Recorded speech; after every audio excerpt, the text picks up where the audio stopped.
नरेंद्र मोदी कहते हैं कि उनका हृदय पीड़ा से भरा हुआ है। नरेंद्र मोदी जी, देश आपकी पीड़ा का अचार नहीं डालेगा।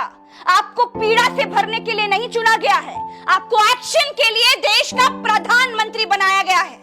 पीड़ा से भरने से कुछ नहीं होगा नरेंद्र मोदी जी। आपकी सरकार को शर्म से भरा होना चाहिए।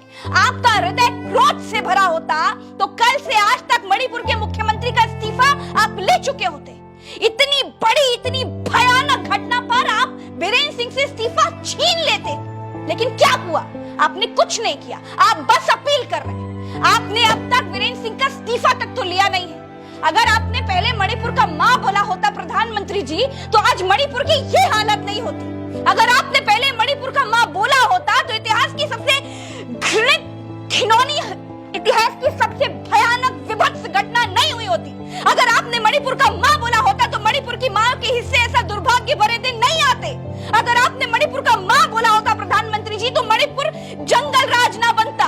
अगर आपने मणिपुर का मां बोला होता तो मणिपुर को खाक में मिलता हुआ धृतराष्ट्र, ये ऐसा मुख्यमंत्री मणिपुर की गति पर टिका नहीं होता। अगर आपने मणिपुर का मां बोल दिया होता प्रधानमंत्री जी, इतना साहस दिखाया होता, तो बेटियों को अपनी योनि और स्तन बचाते हुए भागना नहीं पड़ता।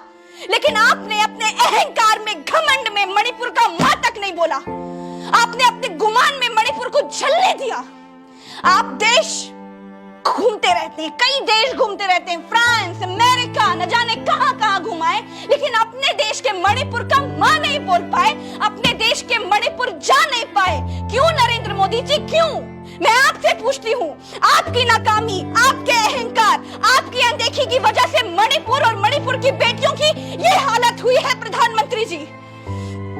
आप दुनिया में डंका बजाते हैं, बड़ा डंका बजता है, बड़ी तालियां बजती है, दुनिया आपके पैर छू लेती है, लेकिन मणिपुर का मुख्यमंत्री आपकी दुनिया से बाहर है। आप फोन करके दो देशों का युद्ध रुकवा लेते हैं ना।